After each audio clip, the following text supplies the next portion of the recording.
I call the Honourable Minister Judith Collins. Thank you, Mr Speaker. Mr Speaker, I'd like to take a moment just to acknowledge the contribution of my parliamentary colleague Alan Peachey, who has today announced his retirement due to ill health. And I think that I'm sure that many of us will know that Alan has suffered from ill health for some time, and I'm sure that we'd all like to wish him well.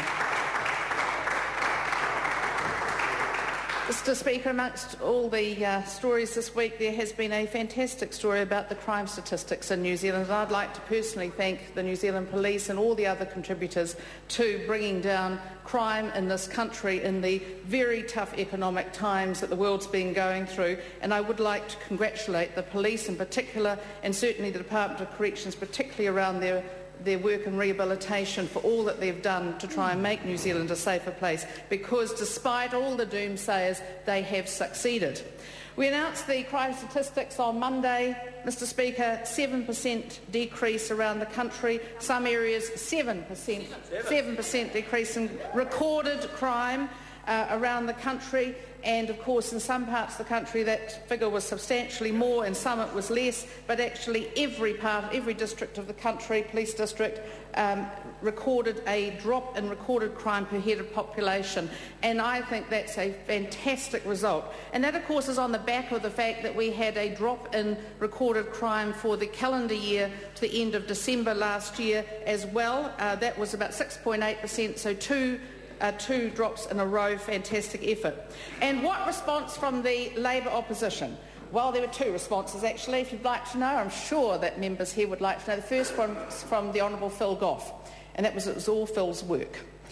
He did it 3 years after Labour got thrown out of office. It was all Labour's work. Now, that's despite the fact that Clayton Cosgrove, who used to be the Labour Party spokesman on Law and Order before he went quiet a year ago, that he came out in 2008-2009, statistics came out and the crime had gone up about 3%, and that was all our fault.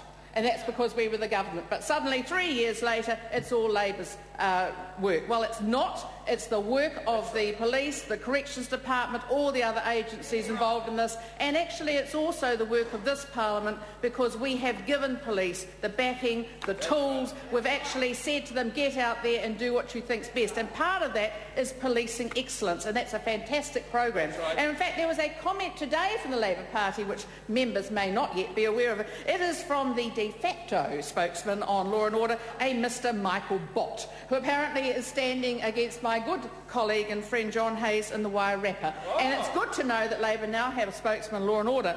And Mr Bott's answer to the crime statistics coming down was, and this is quote, reported crime is down because fewer people are being charged, and that's apparently all because the alternative resolution's part of policing. In other words, smart cop work.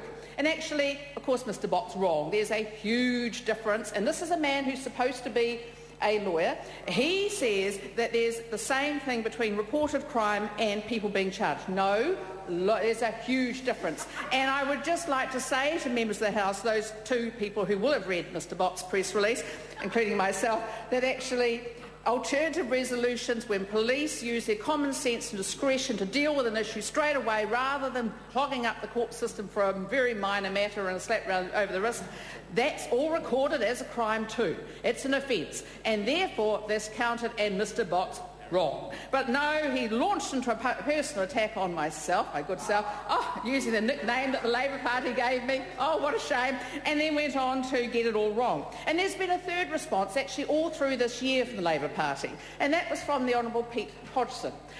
Week in, week out, I've had written questions about the Diplomatic Protection Squad and the costs of keeping the Prime Minister, the Governor-General and dignitaries coming to New Zealand safe.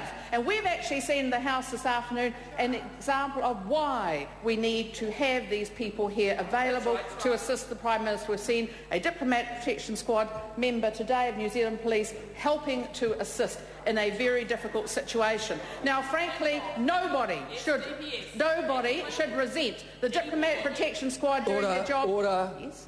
Can I just remind the member that there should be no comment on matters that happened in the gallery? Speaker's Rulings 8(4).